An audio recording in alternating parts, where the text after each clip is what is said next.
His economic policy broken on Black Wednesday, his election promises broken by tax rises, and his party broken over Europe. John Major, once the most popular Prime Minister since Churchill, had become the most unpopular ever. It's being so cheerful as keeps him going. When people ask, will the Conservatives win next time, what do you say? Yeah! I didn't quite catch that.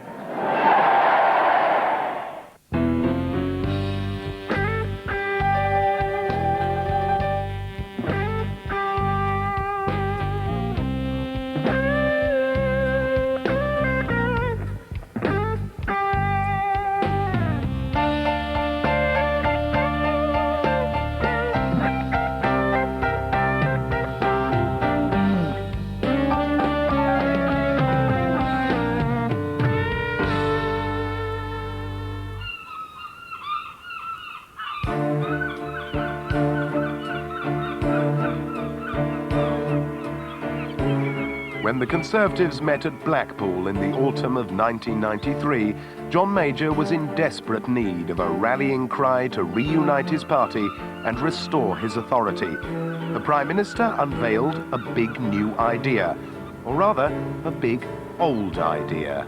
It is time to return to those old core values. Time to get back to basics. The Back to Basics campaign was widely misunderstood. It wasn't intended to be a high moralising campaign. What it was trying to do was to get the Conservative Party back to first principles.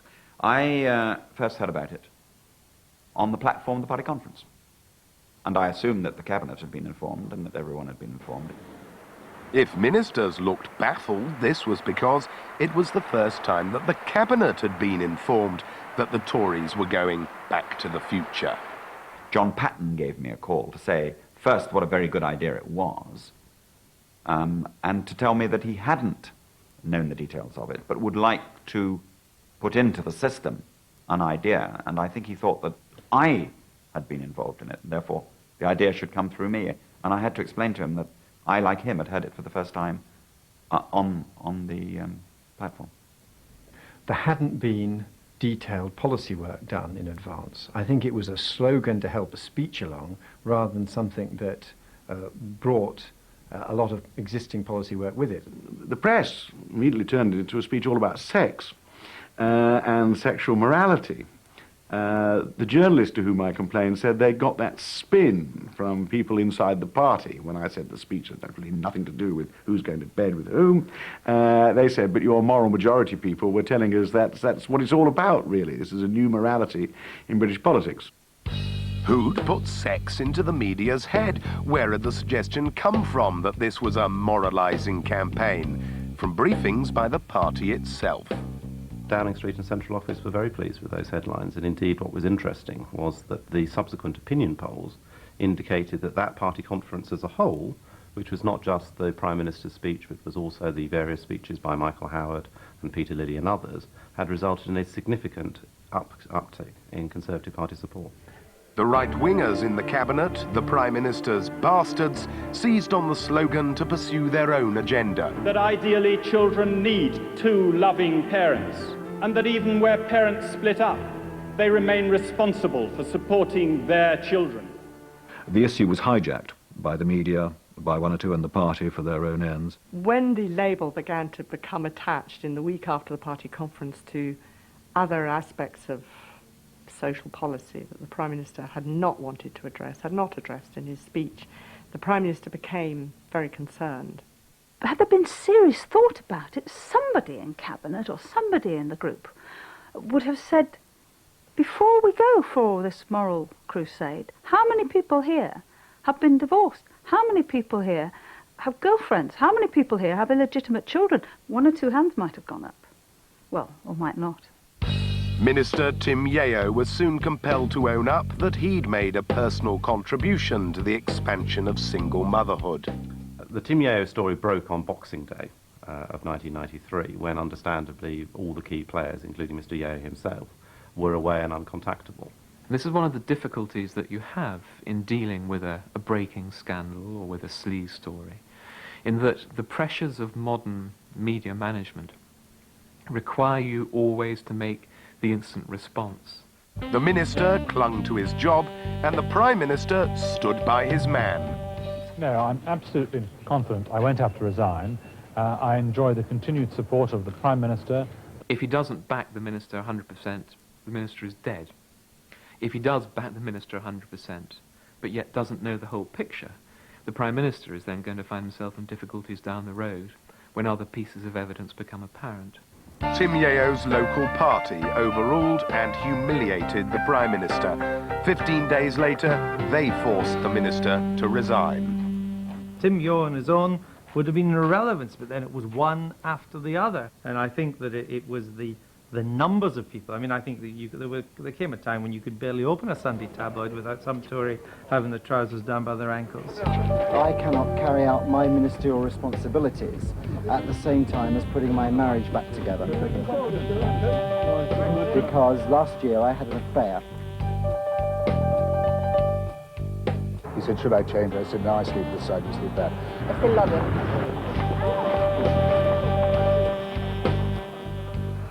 The truth was that there was now a runaway train, and every so often somebody would throw out a brown envelope with another great story in it. They were done for, and journalists didn't have to be journalists. Politicians were throwing themselves off the top of cliffs. Back to Basics was dead. Sexual sleaze made the Tories look comically hypocritical. Financial sleaze would paint them as seriously politically corrupt. I think the Cash for Questions was damaging, because there you're touching not who somebody had slept with 20 years before, but really the operating of the parliamentary system. So Cash for Questions, I think, damaged politics in general and the government in particular. The spider at the centre of the Cash for Questions web was Ian Greer, a parliamentary lobbyist who had spun his way around the Tory party.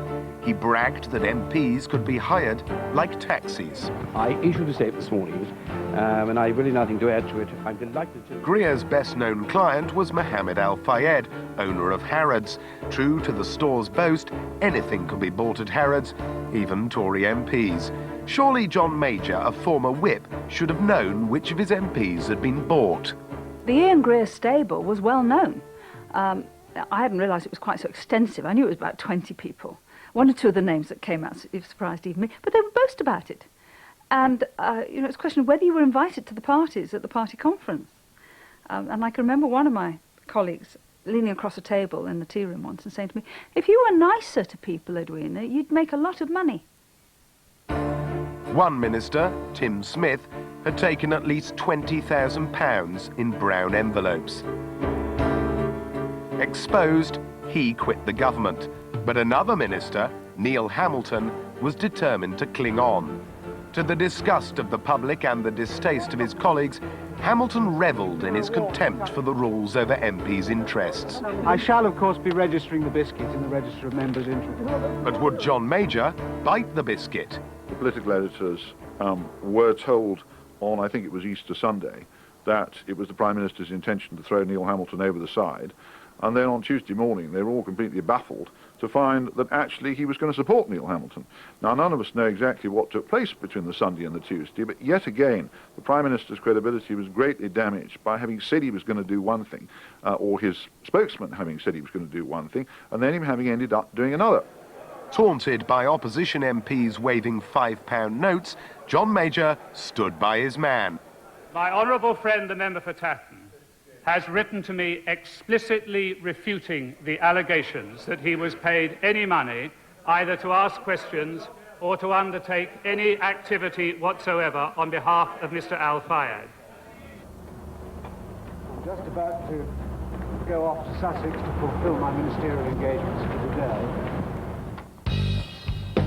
Just 5 days later, Neil Hamilton was forced to resign. Now the tide of political corruption washed up at the door of the cabinet. The Chief Secretary to the Treasury, Jonathan Aitken, was accused of accepting hospitality while Minister for Defence Procurement from an Arab arms dealer. It raised further doubts about the judgment of John Major. He asked me, and I'm sure he asked many others, whether Jonathan Aitken was a good man to bring into the cabinet shortly before he did so at the reshuffle. And I said, well, Prime Minister, you've got much better source of information than I do about which of the many skeletons in Jonathan's cupboard is liable to come out and bite you. Yet again, John Major stood by his man. My right honourable friend has made the position entirely clear, and I accept my right honourable friend's word. Yet again, the minister was forced to resign. If it now falls to me to start a fight to cut out the cancer of bent and twisted journalism in our country with the simple sword of truth and the trusty shield of traditional British fair play, so be it. It is a natural instinct of any Prime Minister to give his minister, in whom he has placed trust, the benefit of the doubt. I don't blame John Major for that. I blame the ministers who lied to him. No less damaging was a series of revelations about the secret funding of the Conservative Party itself. The party took £500,000 from Azil Nadir, a fugitive from the fraud squad, and refused to give it up. Another generous and mysterious foreign benefactor was the Greek shipping tycoon, John Latsis. I knew as much about where the money for the campaign was coming from as any party chairman had before. The Conservative Party has in the past, I suspect that it won't in the future, divorced the organisation of the party from fundraising for the party. The treasurers of the party had a pretty autonomous role.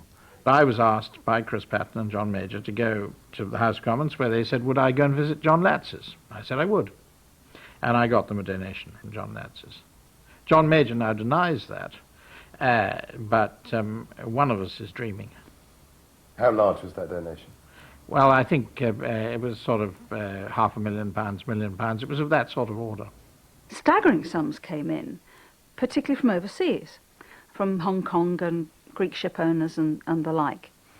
Some of us felt rather uncomfortable about that. I can well remember that some 33 years ago when I first came to the Commons, my parents thinking this was a wonderful thing, that somehow their son was going to a place of high standing where Winston Churchill had been. It was something that, when you said your son was an MP, it was, people give you a pat on the back and say, isn't that fabulous? Whereas more recently, one gets the impression from one's children, they're almost embarrassed to say you're an MP at all.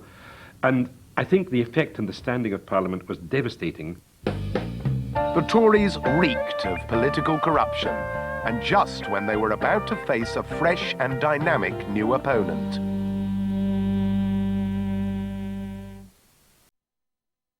Rest until once again the destinies of our people and our party are joined together again in victory at the next general election.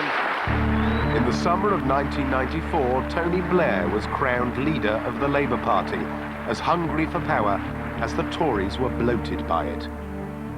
Well, Blair set about the Labour Party in a very vigorous way, and he had huge difficulty in deciding the right tactics and on describing what he was up to. What he was actually up to was boarding our boat and hoisting his colours from our masthead. That's a very difficult thing. We should have said, this is our boat. These are our policies. Get off. Instead of which, a lot of people said, well, we better get in a little boat of our own. The advent of Tony Blair brought boiling to the surface the ideological divisions which had been simmering since the fall of Margaret Thatcher. Should the Tories consolidate in the centre and compete with Labour for the middle ground? Or should they press on with the Thatcherite revolution, slashing taxes and shrinking the welfare state by swimming out into clear blue water? Between us and the party that has sat on the opposition benches all that time, there's still stretches, as clear as ever, the clear blue water. The British people are not now likely to applaud a party that wishes to wrap itself in the Union Jack with a view to burial at sea. Politics isn't about splitting the difference between policies which are right and policies which are wrong. Even if that ceremony takes place in clear blue water in the mid-Atlantic. You can always tell when a political party is in trouble, when it fails to use a party conference as a way of reaching out to the wider public, and you only see people jostling for position with their own, by definition, unrepresentative supporters in the hall. Europe was the battlefield over which Tory grappled with Tory for the party's soul. Sometimes you have to tell Brussels when to stop. Stop telling us how many hours we're allowed to work. Stop telling kids they can't earn pocket money from doing their paper rounds. Stop the rot from Brussels. 1994 was a sort of turning point when we became the Labour Party and they became the Conservative Party. And by that I mean that we got up to all their worst habits and they took over all our best habits. In the autumn, the conflict moved to the corridors and cabals of the House of Commons. His parliamentary majority fast disappearing, John Major was increasingly exposed to guerrilla attacks by the unreconciled Europhobes on his backbenches. In order to lead effectively, you need to have people prepared to be led. And we had a significant minority in our party who had decided that politics was about debating issues rather than reaching decisions. And we were, I think, harmed by the fact that they wanted the freedom, both within government and on the backbenches, to act as if we were an opposition party and not a party of power. A measure allocating money to Brussels, the European Finance Bill, offered the Tory rebels both motive and means to strike against the government. Some individuals who felt increasingly strongly about it felt they had to do something. And I think the advantage of the European Finance Bill was the issue was clear. It was something which Parliament could say yes or no. And so what it meant was that a number of MPs got terribly agitated about this and went to see the whips and said, we can't go along with this. For the second time, John Major wielded the weapon of last resort, making it an issue of confidence. It is precisely the power of Parliament that if the Parliament will not vote money, if the Parliament will not enable a government to honour its solemn international commitments, then that government has lost the confidence of the House and it must fall. The issuing of suicide threats is a classic cry for help. It's in that spirit... it's in that spirit that I would like to help the government tonight.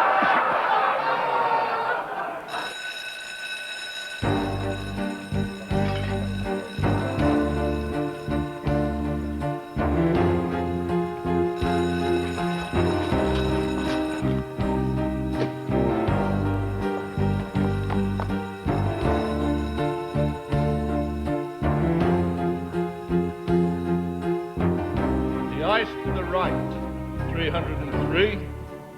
The nose to the left, 330.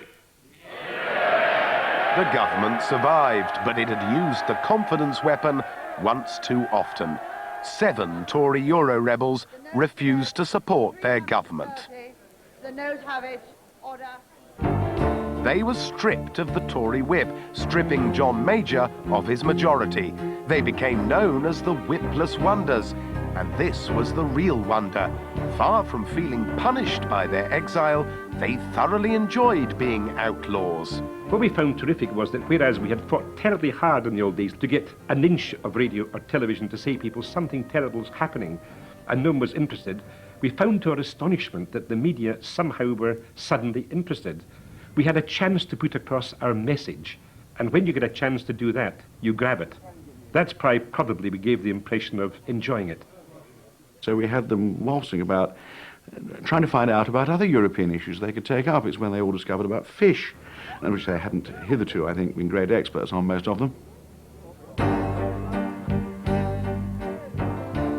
The grassroots were saying the same thing to me week in and week out. Geoffrey, tell the people who are going on radio and television to shut up.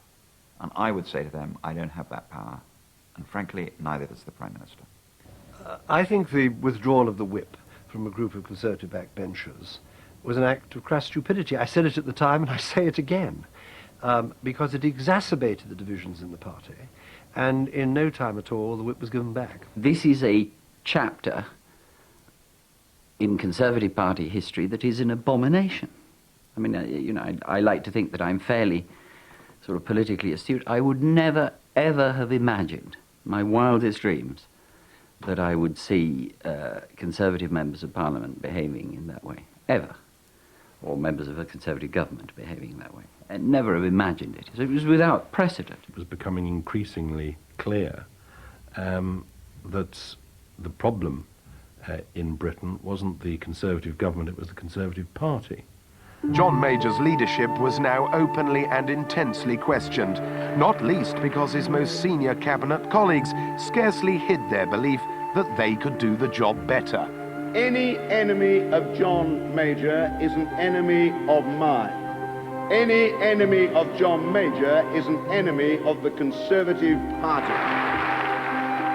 Intentional or not, it made the Chancellor look like the cabinet strongman and the Prime Minister the bullied weed.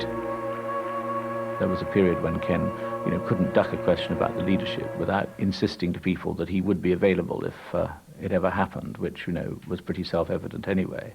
And I think, I'm quite sure that Ken became more and more frustrated by John Major's inability to get a grip of a number of things. The Chancellor took grip of the Cabinet from the Prime Minister. Kenneth Clarke insisted on pushing through the second tranche of VAT on fuel, the so-called hyperthermia tax.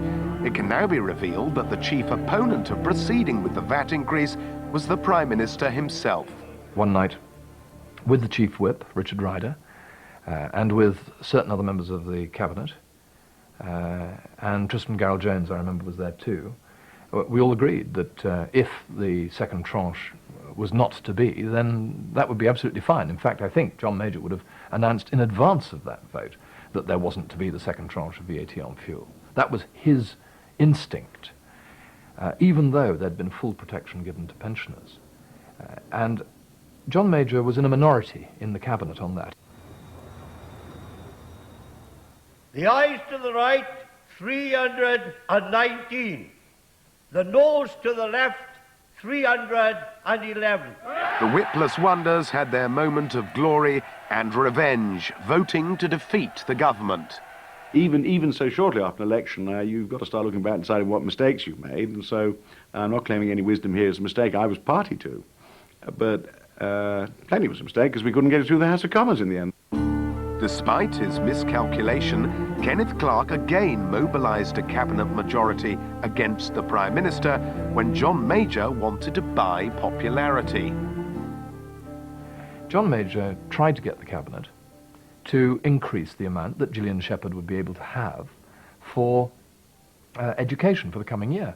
And when the Cabinet, by a majority, decided that they would stick with Chancellor Ken Clarke's reductions, I think speaking in favour of increased education spending was John Gummer, certainly Gillian Shepherd, strangely John Redwood, who was always one of the most liberal people as far as that was concerned in Cabinet.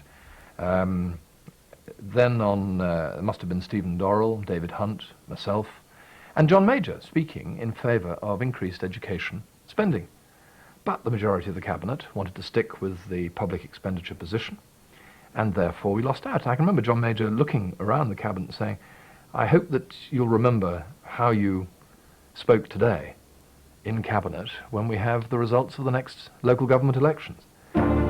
As John Major had predicted, the Conservatives were slaughtered in the May '95 local elections, even in their shire strongholds. The party plunged to its lowest share of the vote ever. People feel bruised, they feel hurt. I think they were determined to give the government a bloody nose, and that in practice is what they did last night. I understand that. We'll note it and we'll learn from it. A loser in the country, in Parliament, even in Cabinet, John Major turned in despair to an old friend far away. He called Hong Kong. I was asked from time to time whether I'd consider resuming a career in British politics. You were asked that by the Prime Minister? It was raised with me on one or two occasions by him and by others. I think he would have liked it if I'd been around to take some of the heat and the pressure off him. As world leaders gathered in Halifax, Canada for the G7 summit, John Major was coming to a decision about his own leadership. It seemed to me clear that John was quite quite low when he returned from the Halifax summit. He'd been having a rotten press, a grossly, offensively unfair press on a range of issues. The party was restless, disloyal, disunited. I had a phone call from him saying he wanted me to come in, there was something he wanted to talk about, so down tools, went in. And we hadn't got long into the conversation, and I realised exactly what I was there for. He was talking about standing for re-election. John Major telephoned me, in fact I was here in my constituency home, and he rang up a couple of nights before, and he said that he was going to resign as leader. And I went into the garden of number 10, and he had the chairman of the party there, and he told me what he had in mind, which was, to put it mildly, a bit of a shock. So I said, well, are you prepared to lose? He said, yes, if necessary. It came to me as an absolute shock. I was in South Africa watching the World Cup final. I was in a van with 6 other friends who going to this great rugby match between South Africa and New Zealand. And an announcement came over on the radio. I am not prepared to see the party I care for laid out on the rack like this for any longer. To remove this uncertainty, I have this afternoon tendered my resignation as leader of the Conservative Party. In short, it is time to put up or shut up. So I rang Downing Street from the van, and the Prime Minister said to me, I've made the decision. He actually asked me to speak to Norma, who was very worried about the whole thing, backing him 100%, thought it was the right thing to do, but she was very worried. In the first instance, I don't believe that he or anyone else actually was expecting a challenge from a serious challenger. We certainly didn't expect a challenger from within the cabinet. And I remember thinking that when those first rumours were circulating on the Friday and over the weekend that Redwood was going to stand, I thought this was for the birds. I have therefore reluctantly decided to offer my resignation from the government, as I do not support your decision to resign. John Redwood's more eccentric supporters were labelled the Broadmoor wing of the Tory party, but such was the disenchantment with John Major, his challenger won the support of the Tory press and the Queen across the clear blue water. He was for 3 years the head of my policy unit in Downing Street. He's very able indeed. He is very articulate. Is this an endorsement of Mr. Redwood? Both candidates are sound Conservatives. So on that first Monday, there were people going around saying, oh, well, it's all over, Major's dead, done for, Redwood, what a shock, he's going to win, my God, that'll bring in Portillo, Major won't do well enough round 1, who else besides, there could be 8 candidates, Hezza, Clark, the whole lot. I think probably Michael Portillo might at some point, if Major had become really wobbly, might have gone. Michael Portillo's supporters were caught laying in phone lines for the succession campaign. The elder Michael was more experienced. He protested unswerving loyalty, while his supporters sharpened their daggers. Should they abstain or vote for Redwood to force out Major? At the last moment, the Heseltine troops were told to stand down and vote for Major. Michael Heseltine emerged with a consolation prize. Heseltine was offered the Deputy Prime Ministership. Maybe at that point, Heseltine realised that was the height of his ambition and the most he could achieve under the circumstances. I'm certain John and Michael did a deal, and it was an impossible deal.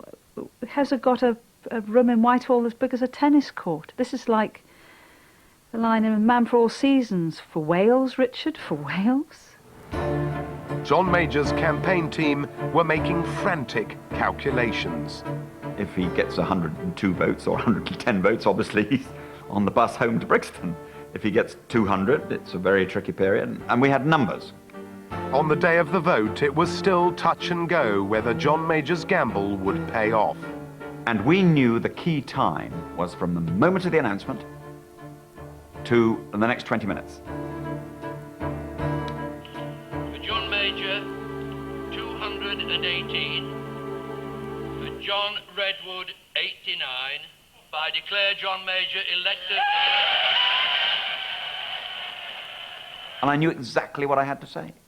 And the sentence was, no leader in Europe has a 67% vote at any time. Imagine Cole standing now. Do you think he'd get 67%? This is overwhelming. This is far higher than I'd expected. By getting the biggest vote of any Tory leader ever, he has proved it.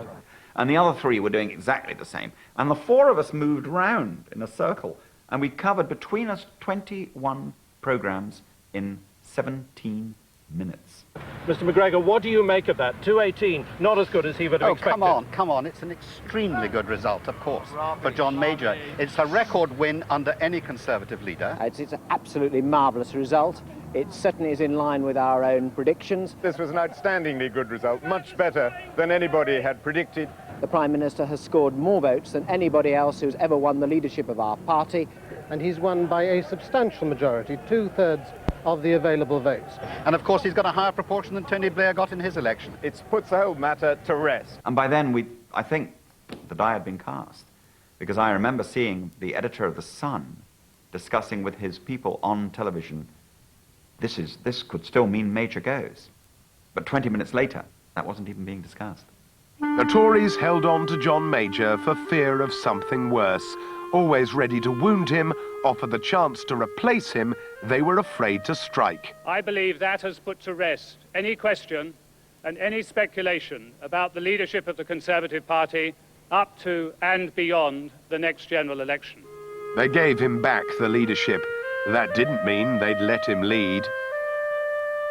That very act, is both courageous, politically astute, it's got real guts to it. But I mean, the fact is that even in spite of that, he gets back into the aeroplane, the terrorists are still there, and the pistols are out 48 hours later.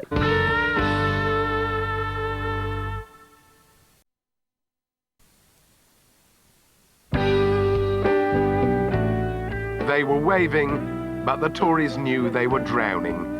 They were 20 points behind, and they had just 20 months left. One of the most depressing days that I had in politics in the 14 years that I was a Tory MP, and I had one or two depressing days, was after the reshuffle, realising same old faces were there. They were safe pairs of hands, they were apparatchiks, they were placemen. The cabinet of chums had become the cabinet of conspirators. Cabinet, by the end of John Major's time, was a place where nobody talked about anything very serious. On the whole, discussion was kept very quiet. And what destroyed collective discussion in Cabinet was persistent, systematic leaking. It was not just one person. It's not just one person. Some people leaking were more systematic than others, but there were 3 or 4. And I thought the party would realise that all the wrangling, all the backbiting, all the personal insults were playing into the hands of Blair. I lead my party, he follows his. New Labour had already begun its election campaign. John Major hoped that something would turn up.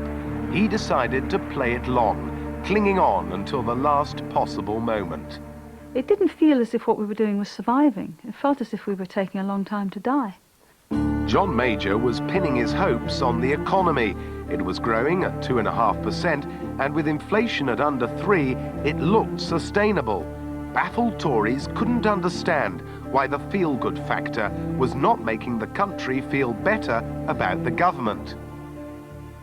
What we used to talk about, I remember in speaking to his advisors about all this, was that this puzzle of why we were having a voteless recovery. The recovery was delivering things the British economy badly needed: stronger exports, stronger investment, low inflation.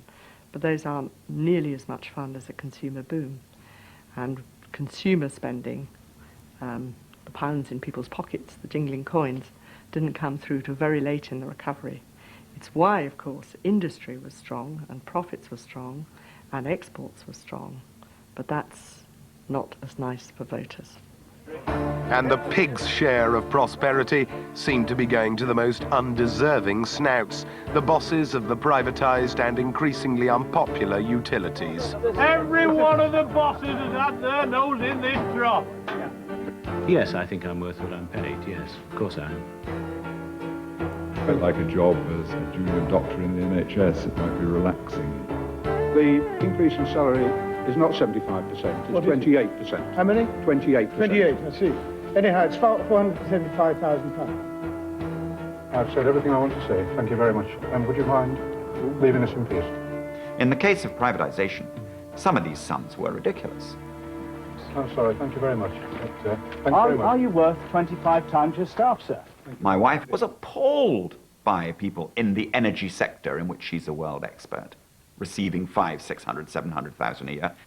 And of two of them, she said, without any cleverness, of two of them, she said, they're very average middle managers and should be paid as average middle managers. And I think the British people, like my wife, got it right. These average middle managers, having suddenly been put in the private sector, decided to award themselves great pay rises, and it was ridiculous. But it rebounded badly on the government of the day, because they looked to have created it. The Chancellor did his best to beat the drum of recovery. Once again, I'm delighted to say the United Kingdom faces some of the most favourable economic circumstances that I can remember. Tax cuts, the trump card that had been played so successfully by the Tories in the past, had been discredited by successive tax rises, and the Chancellor wouldn't deal. The number of votes to be got out of tax cutting was essentially limited. Right-wing Conservative backbenchers appear to imagine that the British public would vote for anybody so long as you offered them 5p of income tax. I mean, but that was a fringe view. Kenneth Clarke knew that there was no rabbit he could pull out of the hat that could actually solve the government's fundamental political problems.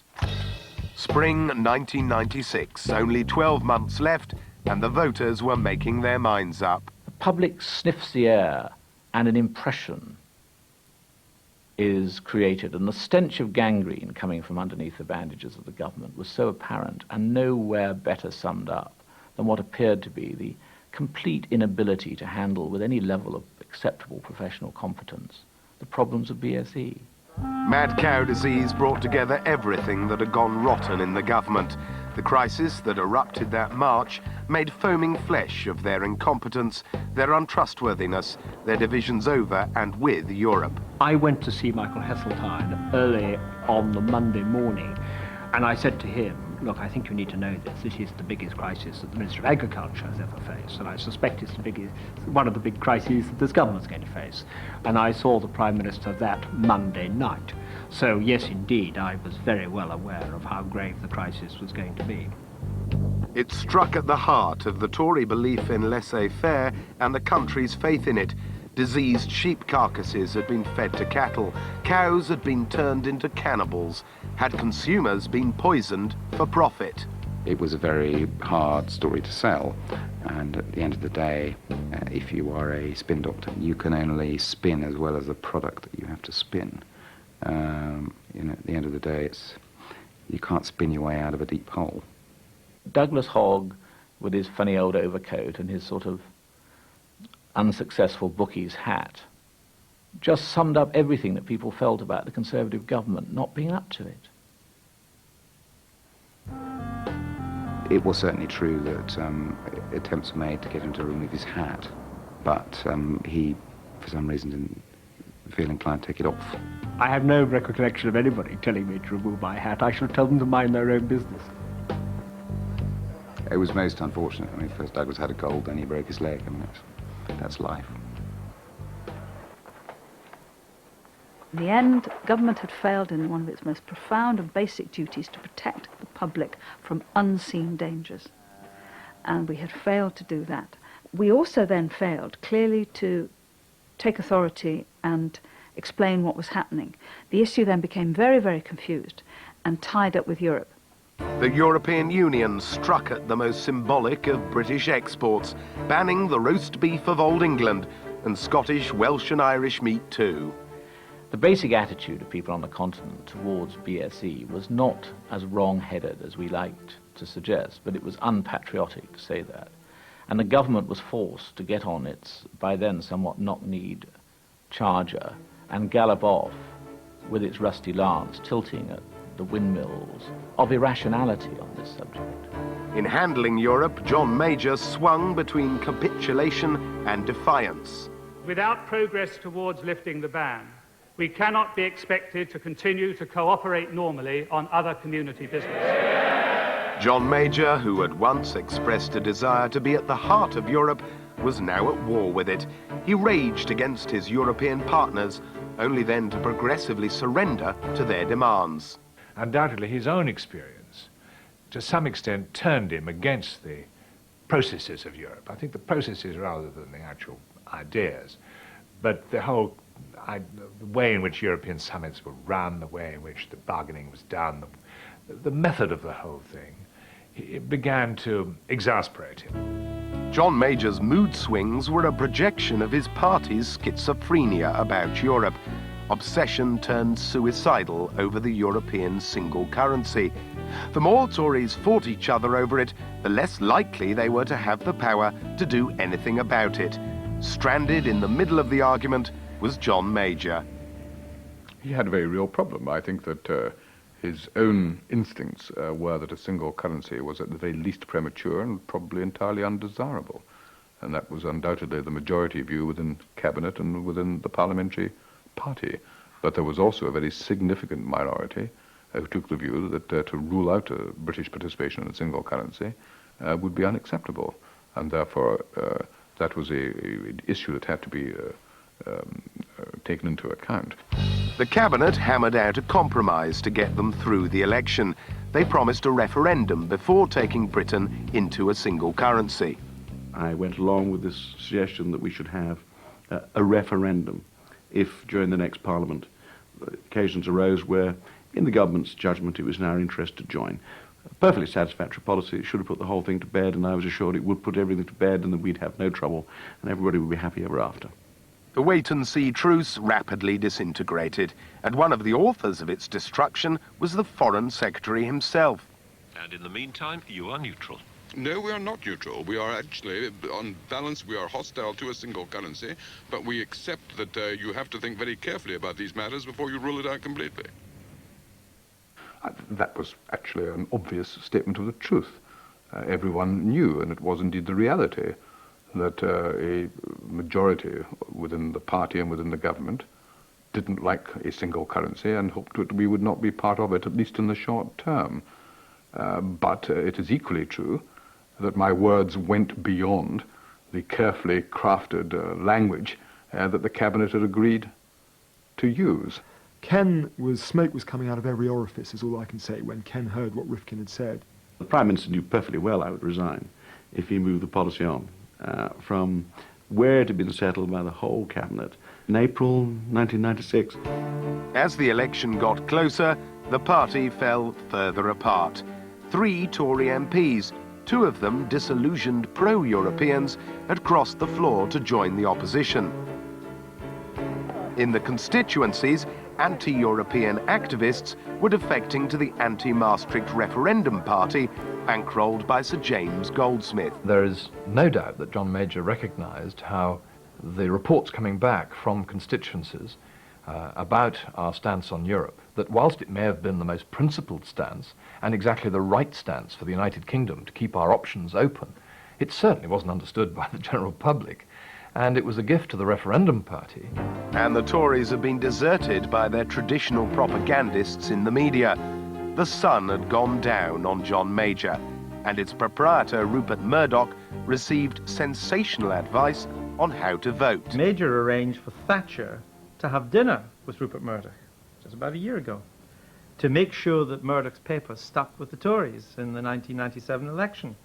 So Murdoch and Thatcher, his heroine, have this dinner, talking about British politics. And it was Murdoch that expressed a reservation about Blair.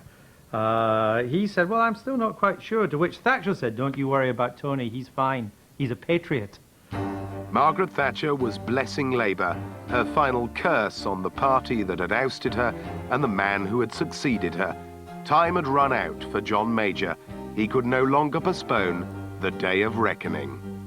I'd like to formally confirm that I've seen Her Majesty the Queen this morning and sought her permission for a dissolution of Parliament and a general election on the 1st of May. He thought he would expose Labour's weaknesses with the longest election campaign in modern history.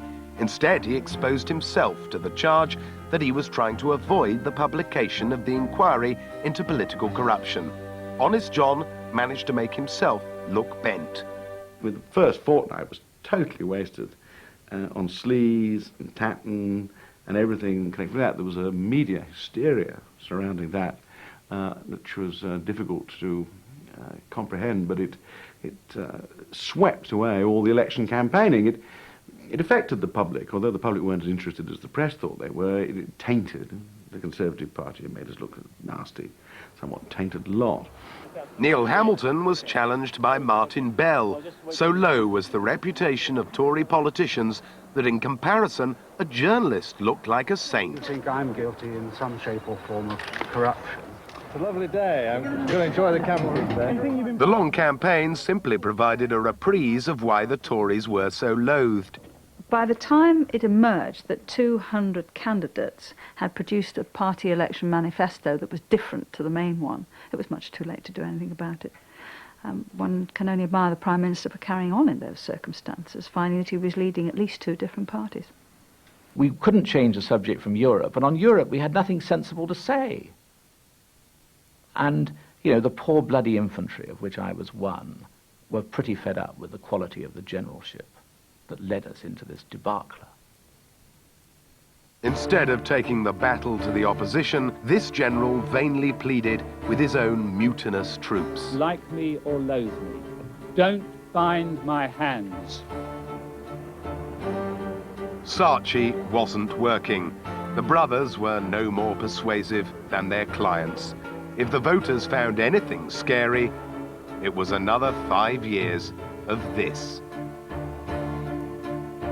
There was a miserable paradox about John Major's leadership. All that trimming and tacking, dodging and dithering had been designed to hold his party together. He only succeeded in leaving his party in pieces. Such a defeat cannot be blamed on one man. The Conservative Party had lost its moral and philosophical bearings. Those greedy backbenchers, those plotting ministers, those ideological obsessives had pursued their creed of the individual to their party's destruction. The Tories were gripped by a death wish. All that remained was for the voters to put them down. I felt like, you know, the night before a kamikaze run. I mean, I felt I was putting on my sort of, you know, white bandana and eating my dried cod or whatever they do and writing a last letter to my mother and going off, and my sort of, you know, chief engineer would run along the plane with his hand on the wing as I took off into the sunset, never to reappear. I knew we were in for a pasting. The Conservative Party at Westminster tried very hard to organise a road accident, and it got one. A lot of the public thought that we were merely clearing up a mess that we'd caused. I think the electorate thought the Conservative Party had lost touch with it. The fact of the matter is that journalists were bored with us, bored to tears with us. There was sleaze, there was disunity. And it came to be the hypocrisy label that stuck to us. And we did it. We stuck it to ourselves. What people were interested in was booting the Tories out. Labour Party, 20,000. We were like the guest who was overstaying its welcome. The country was saying, please leave the room. And we have shown tonight. The most poignant moment for me was I had breakfast with him on election day, and he said, would you like to come in the garden? And I thought the Prime Minister was about to tell me some great secret. 18% swings, 19% swings, 20% swings. That was devastating. And the Prime Minister said, I'm going to put a tree there, Geoffrey. I'm going to put a tree just there. It'll just make that whole thing. And I said, Prime Minister, I think we... he said, and I'm going to have a hedge there. It's not high enough, that hedge. It'll look just... Even I had underestimated the scale of the debacle. Just come over here, he said. And I said, well, Prime Minister, I think... just come over here. It's a piece of land I'd love to get our hands on, because that would add half an acre to my present land. It is perfectly clear now that the Labour Party has had an extremely successful evening. And I realised then, of course, that not only did he know he'd lost, and probably lost quite badly, but he also wanted me to know that I didn't have to spend the whole day convincing him he had a chance. I can't quite remember how we actually sort of said goodbye to him. I think he just slipped away.